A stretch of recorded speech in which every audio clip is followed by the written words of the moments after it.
Hello everyone, मैं विशाल polytechnic entrance तैयारी में आप सभी का स्वागत करता हूं। उम्मीद करता हूं आप सभी स्वस्थ होंगे और अपनी पढ़ाई में मस्त होंगे। जो भी स्टूडेंट्स हमारे जर्नी टू इंजीनियर तक के सफर में पॉलिटेक्निक एंट्रेंस तैयारी चैनल पर पहली बार आए हैं, उनसे मैं रिक्वेस्ट करता हूं कि वे पहले हमारे प्रीवियस वीडियोस और लेक्चर्स कंटेंट को देखें। यदि उन्हें हमारे प्रीवियस वीडियोस लेक्चर्स पसंद आते हैं तो वे हमारे जर्नी टू इंजीनियर तक के सफर में पॉलिटेक्निक एंट्रेंस तैयारी चैनल को सब्सक्राइब करें, लाइक कमेंट और अपने फ्रेंड्स में ज्यादा से ज्यादा शेयर करें ताकि आप और आपके साथी साथ साथ पॉलिटेक्निक के टॉप कॉलेजेस में जर्नी टू इंजीनियरिंग अपनी स्टार्ट कर सकें। ठीक है बच्चों, धन्यवाद। हेलो एवरीवन, मैं आदित्य, आपका फिजिक्स टीचर। हमने पिछली वीडियो तक जो भी करंट इलेक्ट्रिसिटी के जो भी थ्योरी कॉन्सेप्ट थे उनको समझ लिया था और अब हम उनसे रिलेटेड जो भी क्वेश्चंस होंगे उनको करेंगे। जैसा कि मैं पहले हमेशा बोलता आया हूँ, इस बार भी क्या करना है, जैसे ही हमारा क्वेश्चंस आएंगे आप क्या करना है, आपको वीडियो पॉज करनी है, उसके बाद सॉल्व करना है, फिर हमारा सॉल्यूशन देखना है। इससे क्या होगा, आपको कॉन्फिडेंस मिलेगा क्वेश्चन सॉल्व करने का। तो सबसे जो हमारा पहला क्वेश्चन है उसको हम लोग स्टार्ट करते हैं। तो पहला क्वेश्चन क्या है हमारा, calculate the potential difference across a conductor of resistance 5 ohm to pass a current of 1.5 ampere through it. यहाँ पे आपको पोटेंशियल डिफरेंस बताना है जिसका रेजिस्टेंस 5 ओम है और करंट पास हो रही है 1.5 एम्पियर। तो जो जो इन्फॉर्मेशन पहले लिखी है उसको नोट डाउन करते हैं, फिर इसको सॉल्व करते हैं। तो हमें रेजिस्टेंस दिया है, रेजिस्टेंस कितना दिया है, 5 ओम दिया है, ये हमारी इंफॉर्मेशन है। और करंट क्या दिया है, करंट दिया है 1.5 एम्पियर। अब हमें फाइंड करना है क्या है, पोटेंशियल डिफरेंस। तो पोटेंशियल डिफरेंस फाइंड करने के लिए आपको फॉर्मूला पता होगा, जो हमने ओम्स लॉ से देखा था, वो क्या था, V equal to I R. बहुत ही सबको इजी और सबको याद होगा फॉर्मूला। आई आर, आई क्या है 1.5 और आर क्या है 5 ओम। तो इसका आंसर क्या आ गया, 7.5 वोल्ट। ये हमारा क्या, पोटेंशियल डिफरेंस 7.5 वोल्ट। तो बड़ा इजी क्वेश्चन था पहला हमारा।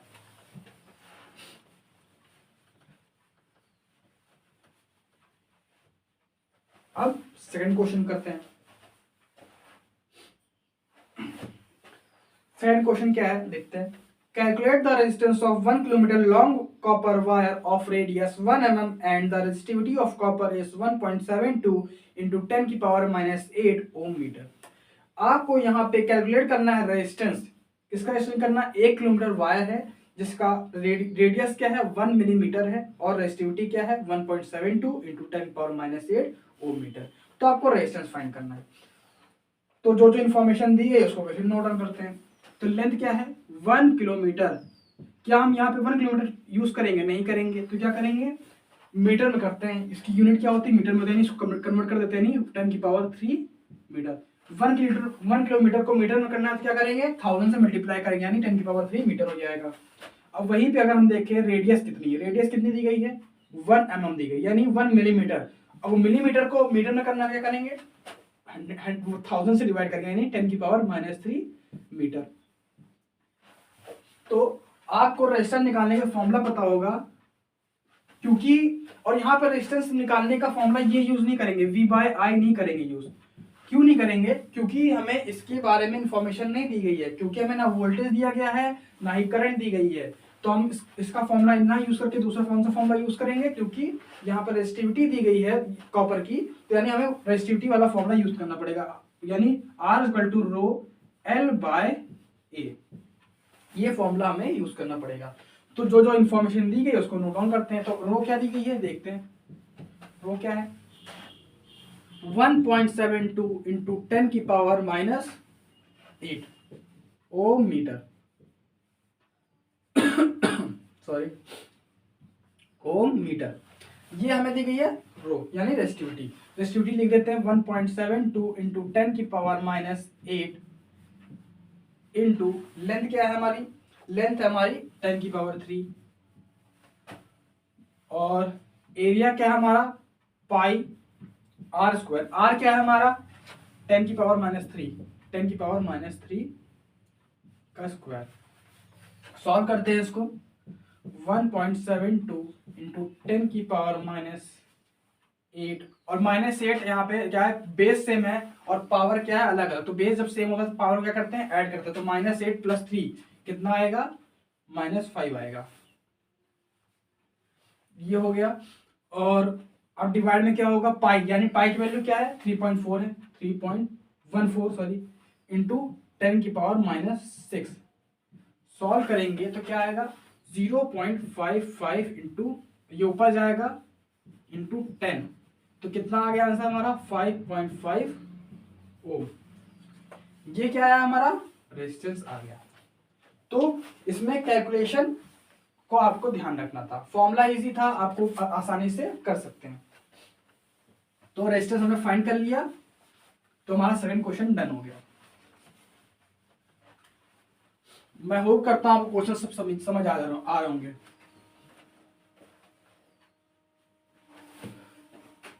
थर्ड क्वेश्चन करते हैं। ये थ्योरेटिकल बेस्ड क्वेश्चन है। Name 3 factors on which resistance of a given wire depends.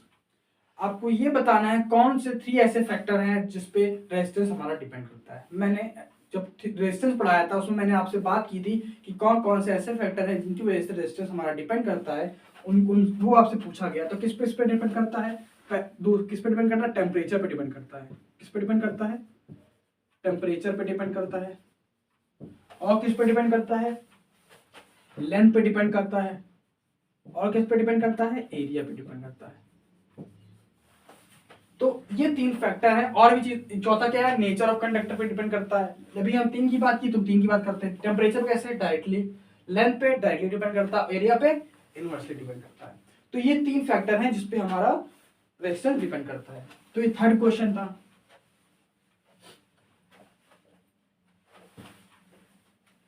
अब हम बात करते हैं फोर्थ क्वेश्चन।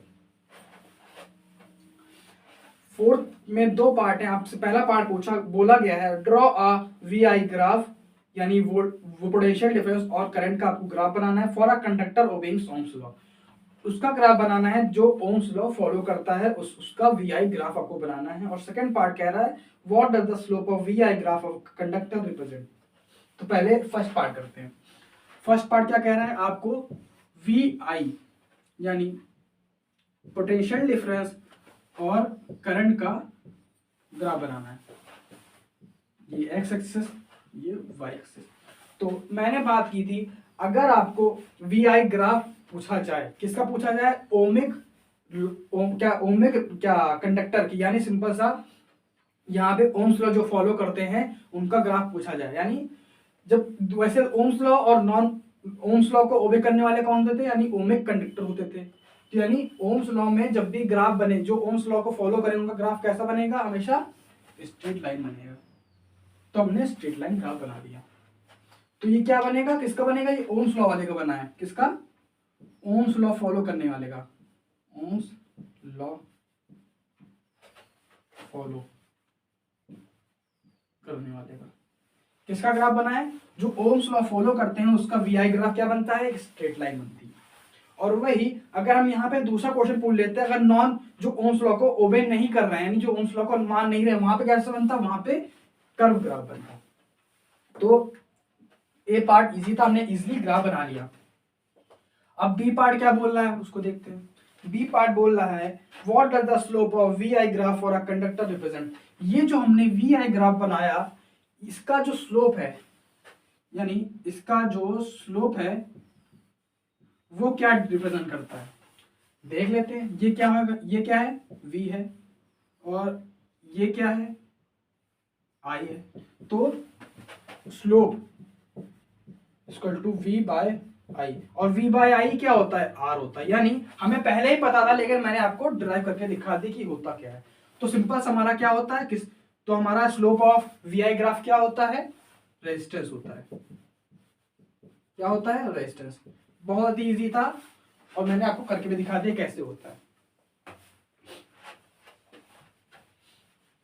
यही सब कॉन्सेप्ट्स है। आपको ऐसे क्वेश्चंस मिलेंगे, आप इजीली इसको कर सकते हैं।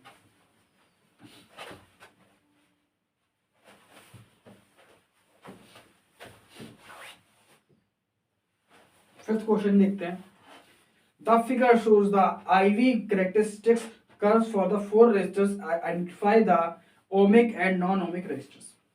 यहाँ पे आपको 4 ग्राफ दिए जाएंगे। किसका दिया जाएगा? IV ग्राफ, यानी y एक्सिस में हमारा क्या होगा? करंट होगा, और x एक्सिस में क्या होगा? हमारा पोटेंशियल डिफरेंस होगा। यानी ये इसमें क्या शो हो रहा है? हमारा क्या हो रहा है? कंडक्टेंस शो हो रहा है। तो इसमें आपसे पूछा गया है, आपको इन चारों ग्राफ में बताना है कि हमारा कौन सा ओमिक रेजिस्टर है, तो कौन सा नॉन ओमिक रेजिस्टर है। तो मैं चारों ग्राफ यहाँ बना नहीं सकता, तो मैं यहाँ पे आपको शो करके दिखा देता हूँ, उसमें से आप बताइए।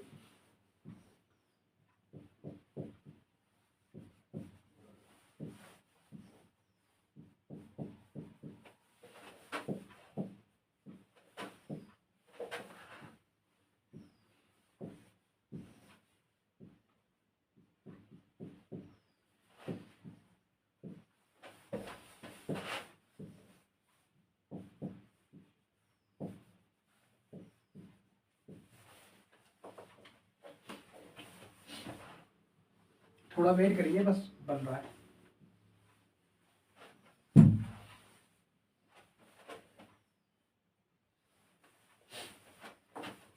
अब आप बताइए, ये जो फर्स्ट, सेकंड, थर्ड और ये फोर्थ, ये चारों जो ग्राफ आपको बनाए गए हैं, इसमें से आप बताइए इसमें से कौन सा ओमिक रेजिस्टर है, कौन सा नॉन ओमिक रेजिस्टर है।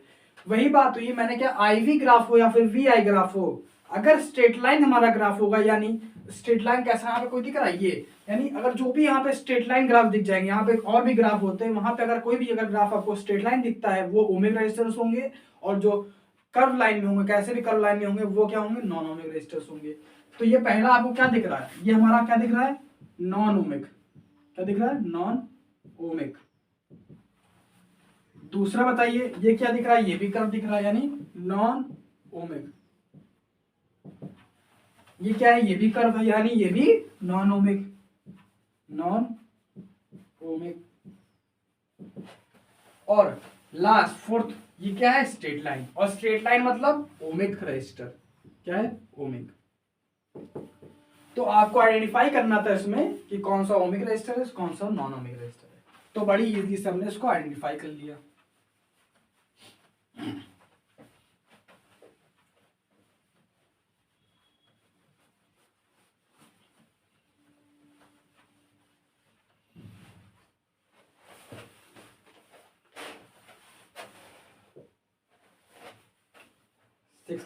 Name the material which is use for making a fuse wire.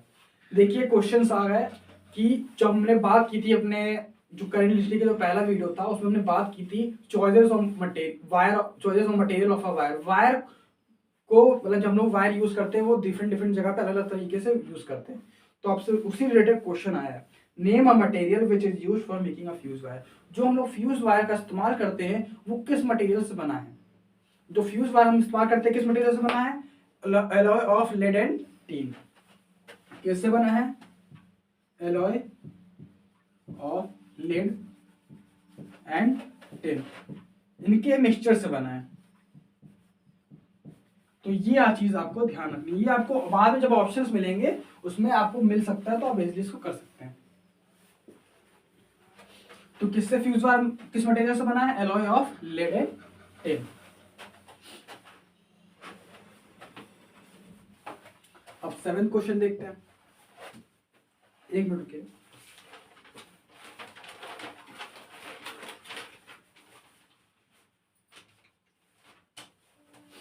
7th question क्या है उसको देखते हैं। Name a material which is used for. यहाँ पे आपसे बात हो रही है कि आप बताइए कि जो यहाँ पे जो भी चीजें हैं उनमें कौन सा मटेरियल यूज किया गया। तो पहला पार्ट क्या है? पहला पार्ट आपसे पूछा गया है कि आप बताइए कौन सा मटेरियल यूज किया जाता है फिलामेंट ऑफ इलेक्ट्रिक बल्ब के लिए। जब इलेक्ट्रिक बल्ब का जो फिलामेंट होता है उसमें जो वायर होती है उसमें बल्ब के अंदर, वो किससे बना होता है? कौन से मटेरियल से बना होता है? तो पहला हमारा आंसर क्या होगा? टंगस्टन से बना होता है। वहां पे जब मैंने वीडियो बनाई थी उसमें थ्योरी पार्ट में मैंने सबके बारे में बात की थी। अगर आपने वो वीडियो देखी होगी तो आप इजीली इसका आंसर कर सकते हैं। किससे बना होता है? टंगस्टन से बना होता है।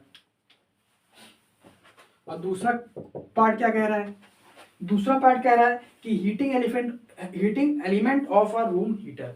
जो रूम हीटर हम लोग यूज करते हैं उसमें जो हीटिंग वायर होता है वो किससे बना होता है? वो किससे बना होता है? वो नाइक्रोम से बना होता है, क्योंकि इसका जो बॉइलिंग पॉइंट है बहुत हाई होता है, जल्दी मेल्ट नहीं करता है और बहुत हीट करता है, बहुत रेजिस्टेंस देता है। यानी सिंपल सा दूसरा क्या है हमारा आंसर? नाइक्रोम है। तो हमने 7 वाला भी क्वेश्चन कर लिया।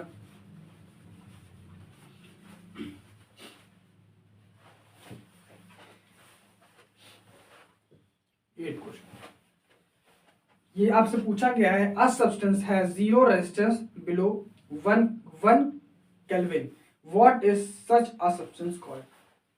एक सब्सटेंस है जिसका जीरो रेजिस्टेंस है कौन से टेम्परेचर पे? 1 केल्विन के बिलो टेम्परेचर पे।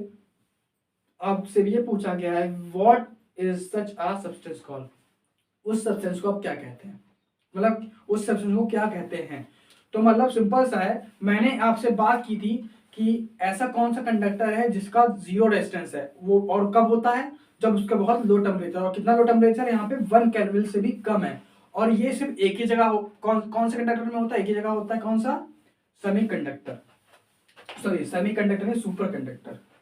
तो हमारा आंसर क्या है? Super conductor. सुपर कंडक्टर वो कंडक्टर है जब उसका मतलब वो कंडक्टर है जिसमें जीरो रेजिस्टेंस होता है एट वेरी लो टेम्परेचर, और इसको हम मेनली कम ही यूज करते हैं क्योंकि इसका जो टेम्परेचर उसको अटेन करना थोड़ा मुश्किल है।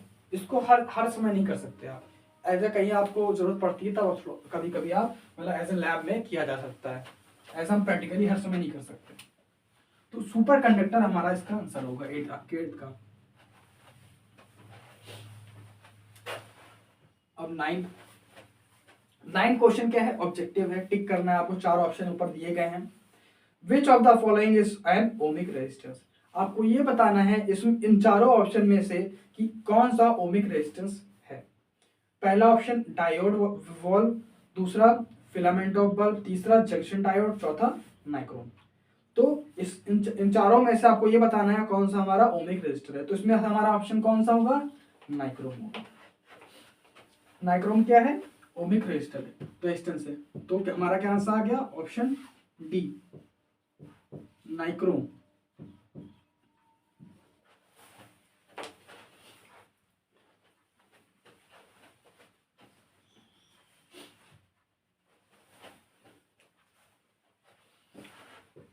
हम 10 क्वेश्चन देखते हैं।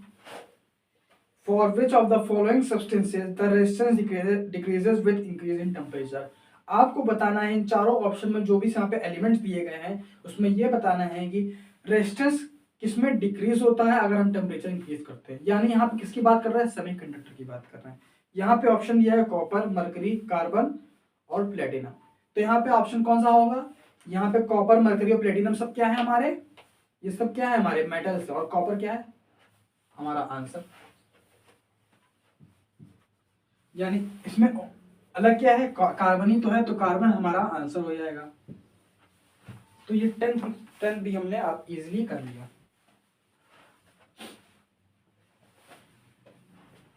अब 11th क्वेश्चन के देखते हैं, वो भी क्या है? न्यूमेरिकल बेस्ड है। 11th क्वेश्चन क्या है? इन a conductor 6.25 into 10 power 6 electrons flows from its end A to B in 2 seconds.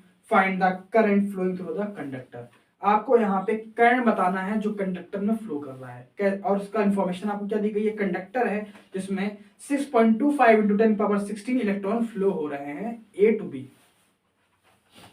मतलब ऐसे कुछ होगा ए पॉइंट से बी पॉइंट से, ऐसे क्या हो रहा होगा? हमारे जो इलेक्ट्रॉन्स होंगे फ्लो कर रहे होंगे।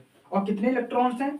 नंबर ऑफ इलेक्ट्रॉन्स, यानी एन क्या होता है? नंबर ऑफ इलेक्ट्रॉन्स कितने हैं? 6.25 into 10 की पावर 16। ये हमारे क्या है? नंबर ऑफ इलेक्ट्रॉन्स है।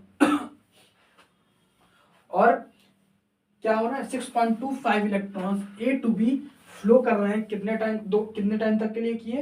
इन a conductor flows from its end in 2 second. 2 second के अंदर। कितने टाइम में? 2 सेकंड। 2 सेकंड के अंदर 6.25 टू 10 पावर 6 इलेक्ट्रॉन्स फ्लो किए ए टू बी। तो आपको ये बताना है कि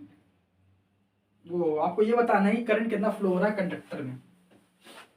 तो कंडक्टर में कितना करंट फ्लो हो रहा है उसका फॉर्मूला क्या होगा? तो पहले हमें कंडक्टर का करंट निकालना है, तो हमें उसका फॉर्मूला पता है Q/T। और Q क्या है?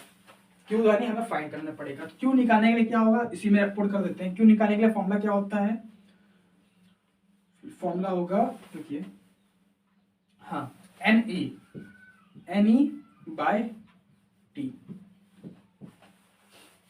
और सॉरी, क्योंकि यहाँ पे इलेक्ट्रॉन्स की बात हो रही है, यहाँ पे माइनस आएगा, minus n e upon t. और अब हम क्या करेंगे, n क्या है हमारा 6.25 इंटू 10 की power 16 into 10 power 16 into electron की वैल्यू क्या है, सॉरी हाँ, चार्ज ऑफ इलेक्ट्रॉन की वैल्यू क्या होती है, -1.6 इंटू 10 की पावर -19 कूलम, ये होती है उसकी वैल्यू। तो उसको ही पुट कर देते हैं हम, -1.6 इंटू 10 की पावर -19 कूलम अपॉन टाइम कितना हमारा 2 सेकेंड। इसको सॉल्व करते हैं।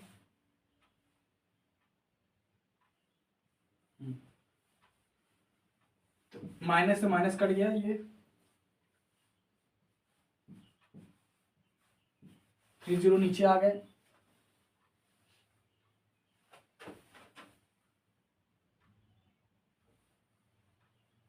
625 इंटू 16, यानी इसको, हाँ रखिए, इसको अगर हटा के हम देखें तो ये 10 की पावर 3 लिखा है और ये करके 8 आ जाएगा।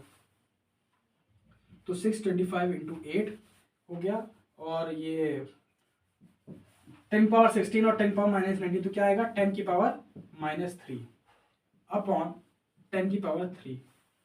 ऊपर जाके क्या होगा, 625 इंटू 8 8 5 ज़ा 40, 4 इंटू ज़ा 16 यानी 28, 8 6 ज़ा 48 यानी 5000 इंटू 10 की पावर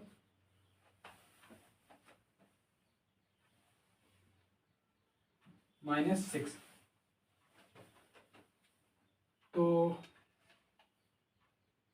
हाँ, तो हमारा आंसर क्या आएगा, 5 इंटू 10 की पावर -3 मीटर, यानी 5 मिलीमीटर, सॉरी मिलीमीटर नहीं होगा, यहाँ पे क्या होगा, मिली एम्पियर होगा। यहाँ पे क्या होगा, अभी यहाँ पे एम्पियर है, लेकिन यहाँ 10 की पावर -3 है, यानी 5 इंटू सॉरी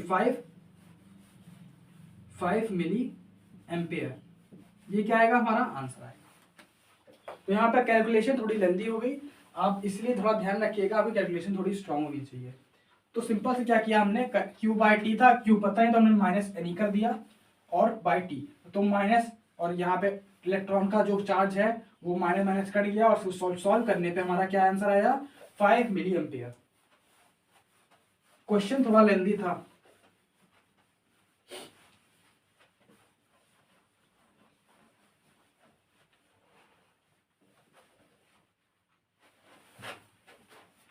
कल क्वेश्चन देखते हैं। A current of 1.6 milliampere flows through a conductor if the charge on an electron is -1.6 into 10 power -19 coulomb. Find the number of electrons that will pass each second through a cross section of that conductor. आपसे ये बोला गया current जो है conductor की वो कितनी है, 1.6 मिली एम्पेयर करंट है, जिसे हम पहले सही कर देते हैं, 1.6 इंटू 10 की पावर -3 एम्पियर। ये हमें करंट दी गई है और वो फ्लो कर रहा है एक कंडक्टर में, और उसका if the charge of an electron, आपको इलेक्ट्रॉन का चार्ज दिया गया है कितना है, -1.6 इंटू 10 की पावर -19 कूलम। ये आपको चार्ज पता है, और आपसे पूछा क्या गया है, आपसे पूछा गया है आप ये बताइए कितने नंबर ऑफ इलेक्ट्रॉन पास हो रहे हैं टाइम 3 सेकेंड में, ये आपसे पूछा गया, n बाई टी आपसे पूछा गया। तो हमें फाइंड करना है, तो पहले हम जो पहले फॉर्मूला है उसको यूज करते हैं, I equal to minus n e upon t. आपको फाइंड क्या करना है, आपको फाइंड करना है n बाई टी, यानी n बाई टी फाइंड करना है, यानी उसको उधर भेज देते हैं। तो अगर उसको देखें तो यहाँ पे क्या आएगा, ये n बाई टी, यानी यहाँ पे क्या आ जाएगा, ई आ जाएगा। तो जो वैल्यू है उसको हम लोग पुट कर देते हैं, यानी n by T equal to minus I क्या है हमारा 1.6 इंटू 10 की पावर -3, और यहाँ पे चार्ज कितना है, -1.6 इंटू 10 की पावर 19। तो बड़ा इजी सॉल्यूशन है, ये कट गया। अब ये -19 ऊपर क्या देगा, +19। तो कितना आंसर है हमारा, 10 की पावर 16 क्या होगा, इलेक्ट्रॉन्स होंगे वो, हाँ, नंबर ऑफ इलेक्ट्रॉन। तो इन टी सेकेंड, ये है हमारा आंसर। तो फाइनल आंसर हमारा क्या आया, 10 की पावर 16। कितना है, 10 की पावर 16।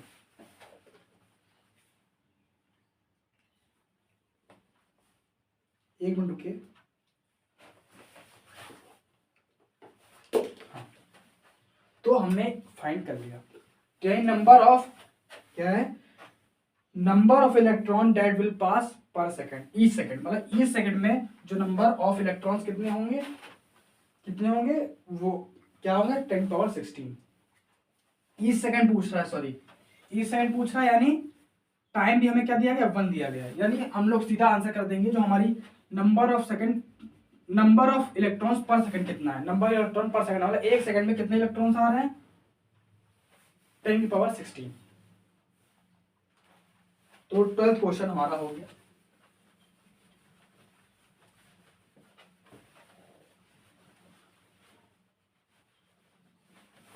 अब 13 क्वेश्चन को देखते हैं। 13 क्वेश्चन क्या है, two wires of same material and same length have radii R1 and R2 respectively, compare their resistance and their resistivity। आपको यहाँ पे बताया गया दो वायर हैं जिनका सेम मटेरियल, यानी सेम मटेरियल से वो बने हैं और उनकी लेंथ भी सेम है, लेंथ भी सेम है और मटेरियल भी सेम है, लेकिन उनकी जो रेडियस है वो कितनी दी गई है, एक की R1 दी गई है और एक की R2 दी गई है, ये रेडियस दी गई है। तो आपसे पूछा गया है कंपेयर करिए उनके रेजिस्टेंस को, तो रेजिस्टेंस को हमें कंपेयर करना है। आप अगर ध्यान देंगे तो रेजिस्टेंस रेडियस पे कैसे डिपेंड करता है, कैसे डिपेंड करता है, पहले एरिया, चलिए एरिया बात करते हैं, एरिया पे कैसे डिपेंड करता है, इनवर्सली डिपेंड करता है। और एरिया हमारा क्या होता है, एरिया कुछ नहीं होता था, हमारा क्या होता था, पाई आर स्क्वायर। यानी अगर पाई क्या है हमारा कांस्टेंट, यानी अगर इसको हटा दें तो रेडियस हमारा, सॉरी, रेजिस्टेंस हमारा किस पे डिपेंड कर रहा है, रेडियस हमारा डिपेंड कर रहा है रेजिस्टेंस के स्क्वायर, इनवर्सली रेजिस्टेंस के, सॉरी, रेडियस के स्क्वायर पे, यानी इस पे ऐसे डिपेंड कर रहा है। तो हम देखें तो हमारा जो R1 होगा, R1 क्या आएगा, 1/R1 का स्क्वायर, स्मॉल r1 का स्क्वायर, R1 क्या, सॉरी, रेडियस है, दोनों वायर की रेडियस है, यानी जो यानी रेजिस्टेंस जो फर्स्ट हमारा वो क्या होगा, 1/स्मॉल r1 का स्क्वायर, यानी क्या है, रेडियस का स्क्वायर है। अब दूसरा क्या है, R2, तो R2 क्या आएगा, ये भी क्या आएगा, स्मॉल r2 का स्क्वायर। ये दोनों हमने R1 R2 फाइंड कर लिया। अब क्या करना है, कंपेयर करना है। तो R1/R2 अगर हम देखें तो क्या होगा, 1/R1 का स्क्वायर और 1/R2 का स्क्वायर। उनको अगर हम सॉल्व करेंगे तो क्या आएगा, R2 का स्क्वायर अपॉन R1 का स्क्वायर, और यही क्या है हमारा आंसर है। ये हमने कंपेयर कर लिया। तो R1 अपॉन R2 यानी रेजिस्टेंस जो फर्स्ट वायर का है, रेजिस्टेंस जो सेकंड वायर का है, हमको कंपेयर करेंगे तो जो हमारा आंसर आएगा वो क्या आएगा, R2 का स्क्वायर अपॉन R1 का स्क्वायर। और यहाँ पे R2 R1 क्या है, हमारे वायर के रेडियस है। तो R2 अपॉन R1, ये आप ध्यान रखिएगा। और इसका अगर हम सेकंड पार्ट देखें, सेकंड पार्ट क्या कह रहा है, कंपेयर करना है उनकी रेजिस्टिविटी को। अब रेजिस्टिविटी कंपेयर करनी है तो रेजिस्टिविटी का फॉर्मूला क्या था, आर एल अब आर ए अपॉन एल, ये उसका फॉर्मूला है। यहाँ पे क्या चीज वैरी करेगी, यहाँ पे एक्चुअली और ओपन करते हैं, r pi r square upon l. यहाँ पे क्या क्या कांस्टेंट है, एल भी कांस्टेंट, यानी यहाँ पे दोनों का एल कांस्टेंट है और पाई भी कांस्टेंट, यानी किस पे डिपेंड कर रही है, आर रेजिस्टेंस पे डिपेंड करेगी और स्मॉल आर यानी रेडियस पे डिपेंड करेगी। यानी इसको अगर हम ऐसे लिखें तो ρ1 क्या होगा हमारा, ρ1 क्या होगा, R1 और क्या रेडियस क्या है, रेडियस क्या है R1, स्मॉल R1। और ये रो टू क्या होगा R2, यानी सेकंड रेजिस्टेंस, जो सेकंड वायर का रेजिस्टेंस है वो, और सेकंड वायर का रेडियस यानी R2। और इसको आप कंपेयर करते हैं, सही ये R स्क्वायर स्क्वायर होगा, इसको कंपेयर करते हैं तो row one upon row two equal to R1 into R1 का square upon R2 into R2 का स्क्वायर। अब आपको पता होगा ये जो हमने फाइंड किया था R1 अपॉन R2, वो क्या था R2 का स्क्वायर अपॉन R1 का स्क्वायर इंटू R1 का स्क्वायर अपॉन R2 का स्क्वायर। अब देखिए ये सब चीजें क्या करेंगी, कट हो रही हैं, यानी हमारा आंसर क्या आ गया, रो वन अपॉन रो टू का आंसर क्या आया 1/1।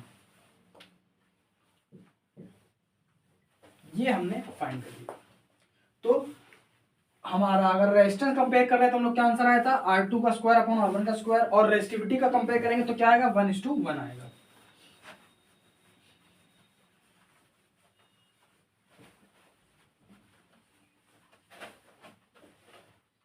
तो 13 क्वेश्चन हमारा हो गया। अब 14 क्वेश्चन करते हैं। 14 क्वेश्चन क्या है, a given wire of resistance 1 ohm is stretched to double its length, what will be its new resistance। आपको ये बताना है कि एक वायर है जिसका रेजिस्टेंस क्या है 1 ओम है, एक वायर है जिसका रेजिस्टेंस क्या है 1 ओम है, और उसको स्ट्रेच कर दिया गया है, उसकी लेंथ पहले L थी, उसको स्ट्रेच करके उसको डबल कर दिया गया है। अब आपसे पूछा कि जो नया रेजिस्टेंस आएगा वो क्या होगा, तो उसको हम पहले अलग अलग पोर्शन में समझाते हैं आपको। एक वायर है, ये वायर है जिसकी लेंथ L है और एरिया A है, ठीक है, ये आपको समझ आ गया। और उसका रेजिस्टेंस क्या हो गया R1, ये हो गया। तो आप अब दूसरा क्या है इसका, दोनों क्या है, ये गिवन वायर, हाँ ये हो गया, यानी और इसकी रेजिस्टिविटी रो है, ये आपको पता है। अब इसी को आपने और स्ट्रेच कर दिया, यानी डबल कर दिया, अब ये क्या हो गया 2L हो गया, और एरिया क्या हो गया A डैश हो गया। अब आपको बताना है कि नया रेजिस्टेंस क्या है, R न्यू क्या है, और रो तो वही, क्योंकि रो सेम रहेगा, क्यों रहेगा, क्योंकि मटेरियल सेम होते हैं, क्योंकि उसी वायर को चेंज किया है तो उसका जो क्या होगा, रो सेम रहेगा, यानी रेजिस्टिविटी सेम रहेगी। तो यहाँ पे अगर हम देखें वॉल्यूम देखिए, वॉल्यूम क्या आएगा area into length A into L, ये आपको पता है। और इसका वॉल्यूम देखिए, इसका ही वॉल्यूम वही आएगा, पता है आपको, वॉल्यूम क्या होगा A dash into 2L। Volume किसी भी अगर ऑब्जेक्ट उसको स्ट्रेच कर दें, कैसे भी शेप में डाल दें, उसका वॉल्यूम तो वही रहता है ना। तो वॉल्यूम अगर हम देखें, अब इसको हटाते हैं, अब इनको अगर हम कंबाइन करें कि वॉल्यूम, क्योंकि वॉल्यूम सेम है, तो वॉल्यूम अगर हम देखें वॉल्यूम सेम है, यानी AL equal to A dash into 2L, तो 2L, तो L से L कटा, तो जो हमारा नया एरिया आया वो कितना होगा A/2 होगा। ये मैंने आपको समझाने के लिए बताया, वैसे हम डायरेक्टली करना था हमें, ये आपको समझाने के लिए मैंने बता दिया कि ऐसे किया जाता है। तो पहले क्या है, आप ये चीज समझिए, अगर हम लेंथ डबल करते हैं तो हमारा एरिया क्या होता है, उसका हाफ हो जाता है, यानी यहाँ पे उल्टा चलता है। अगर लेंथ आप ट्रिपल करेंगे, यहाँ पे क्या होगा 1/3 हो जाएगा, यहाँ पे आप 4 टाइम्स करेंगे, यहाँ पे 1/4 हो जाएगा, उल्टा चलता है। वैसे ही अगर आप एरिया ट्रिपल ट्रिपल चौपल कितना भी करते हैं, उसका उल्टा यहाँ पे आपका लेंथ में डिफरेंस आएगा। तो हमने ये चीज समझा दी कि एरिया जो सेकंड वाला होगा वो कितना हो जाएगा, हाफ हो जाएगा उसका। अब हम जल्दी जल्दी उसका आंसर फाइंड करते हैं रेजिस्टेंस का। तो जो पहला रेजिस्टेंस है वो क्या है हमारा, रो L/A,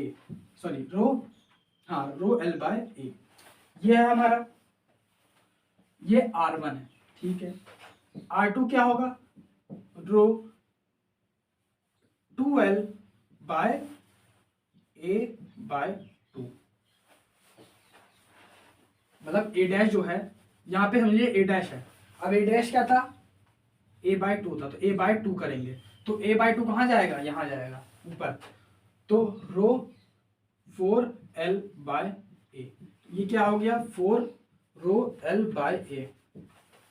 और अगर यही आप ध्यान दें, रो एल बाई ए क्या है हमारा, रो एल बाई ए क्या है हमारा, रेजिस्टेंस जो पुराना था, यानी R2 जो है हमारा 4 टाइम्स है किसके, R1 के। ये है हमारा आंसर। तो आपसे पूछा गया था कि नया रेजिस्टेंस क्या होगा, तो नया रेजिस्टेंस हमारा क्या होगा, 4 टाइम्स होगा R1 के, जो हमारा पहला रेजिस्टेंस था। ये है हमारा आंसर। तो अभी तो हमने इसमें थोड़ा टाइम लिया क्योंकि आपको समझाना था कि इसमें कैसे लेंथ और एरिया हमारी डिपेंड करती है अगर कोई चीजें इसको स्ट्रेच करते हैं या फिर कट करते हैं। तो 14 क्वेश्चन हो गया, हम 15 क्वेश्चन करते हैं।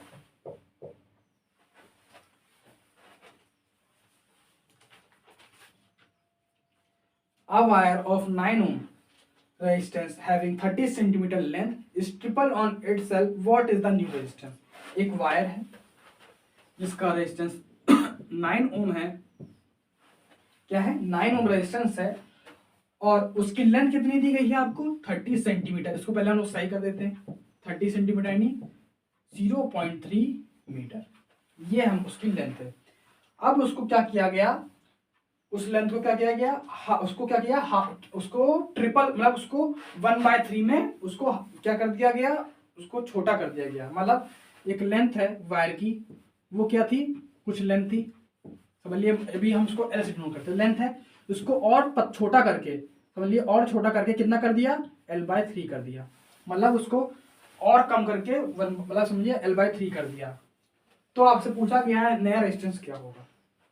तो सिंपल सा है, अगर हम जो हमारा पहला है, पहला रेजिस्टेंस, ये सॉरी पहला क्या है हमारा, ये जो लेंथ है उसको क्या कर दिया, और कम कर दिया, कितना कम कर दिया, 1/3 कम कर दिया, यानी 1/3 और कम कर दिया, यानी 0.3 होगा करेंगे तो कितना आएगा, 0.1 मीटर, यानी इतना हो गया। दूसरा वाला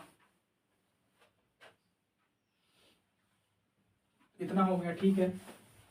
और अगर, और फिर हम अब यहाँ बात करते हैं एरिया कैसा होगा। वही बात है, अगर एरिया को 1/3 कर दिया गया है तो सॉरी लेंथ को अगर 1/3 कर दिया है तो एरिया कितना हो जाएगा हमारा, a डैश न्यू क्या हो जाएगा, 3a हो जाएगा। यहाँ पे 1/3 किया तो एरिया क्या हो जाएगा हमारा, 3a हो जाएगा। तो अगर हम पहला रेजिस्टेंस देखें, जो पहला वाला था, रो L/A, ये है। वैसे हमें इस लेंथ से मतलब, अगर सेंटीमीटर आपको दिया गया इससे हमें मतलब नहीं है, सिंपल समझिए आप, हमें L दिया है, अब बाहर में जाके क्या हो रहा है, L/3 हो रहा है, बस आप ये ध्यान रखिए। तो हमारा पहला रेजिस्टेंस क्या हो गया, L/A, और R न्यू क्या हो गया, रो L/3/3a, ये हमारा हो गया।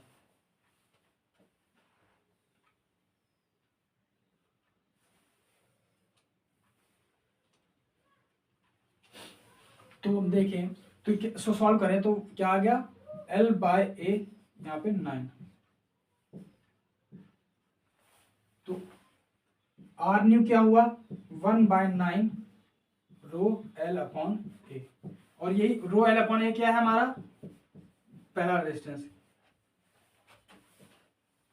तो कितना है ये, तो R न्यू क्या है हमारा, R न्यू क्या है हमारा 1/9 ऑफ R, यानी 1/9 हो गया। तो ये है हमारा आंसर। नया रेजिस्टेंस क्या आएगा, R/9।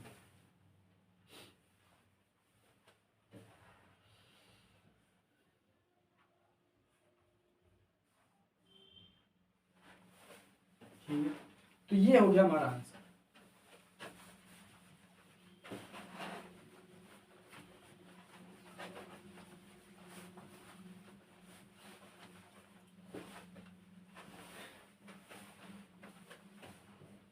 क्वेश्चन करते हैं, what length of copper wire of resistivity 1.7 into 10 की power minus 8 ohm meter and radius 1 mm is required so that its resistance is 1 ohm।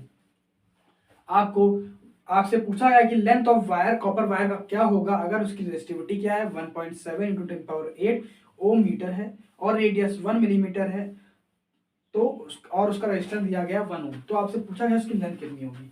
तो तो हमें लेंथ फाइंड करना है। क्या फाइंड करना है? लेंथ फाइंड करना है। आपको दिया क्या गया? रेजिस्टिविटी दी गई है। कितनी दी गई है? 1.7 इंटू 10⁻⁸ ओम मीटर, ये आपको दिया गया है। रेजिस्टेंस दिया गया है आपको 1 ओम दिया गया है, और आपको रेडियस दी गई है 1 मिलीमीटर यानी 10⁻³ मीटर। आपसे पूछा जाएगा, लेंथ पूछी गई है यानी हम फाइंड कर लेंगे। तो कैसे होगा? वो R = रो L बाय ए। हमें क्या करना है? फाइंड करना है L फाइंड करना है, तो उसको उधर भेजते हैं। अगर उसको उधर करेंगे तो क्या आएगा? R इंटू ए बाय रो, और L फाइंड करना है। तो इसको हम ऐसे कर देते हैं, रुकिए, L = R ए बाय रो।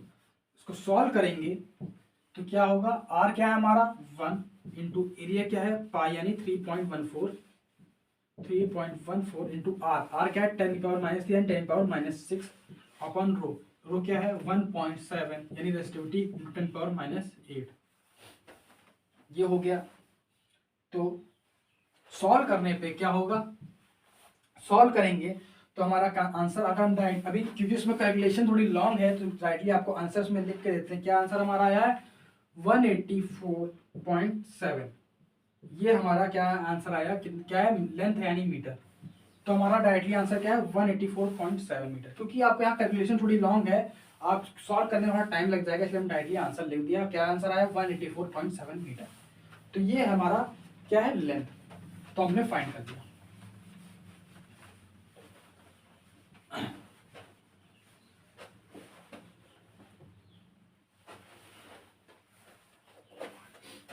और 17 क्वेश्चन क्या है? Name the 2 factors on which resistivity of wire depends. आपको वो फैक्टर्स बताने हैं जिसपे हमारा रेजिस्टिविटी डिपेंड करता है। तो आपने पढ़ा, अब पहले पढ़ाया था वैसे, तो आपने पढ़ा भी होगा कि रेजिस्टिविटी किस फैक्टर पे डिपेंड करती है। 2 फैक्टर पे डिपेंड करती थी। पहला, नेचर ऑफ कंडक्टर, कंडक्टर का नेचर ही मटेरियल कैसा है, नेचर ऑफ कंडक्टर। दूसरा किस पे डिपेंड करती थी? टेम्परेचर। कैसे कैसे मतलब किस पे डिपेंड करती थी? टेम्परेचर पे डिपेंड करती थी। तो ये 2 फैक्टर थे जिसपे क्या था? हमारी रेजिस्टिविटी डिपेंड करती थी। तो 17 क्वेश्चन कर लिया हमने।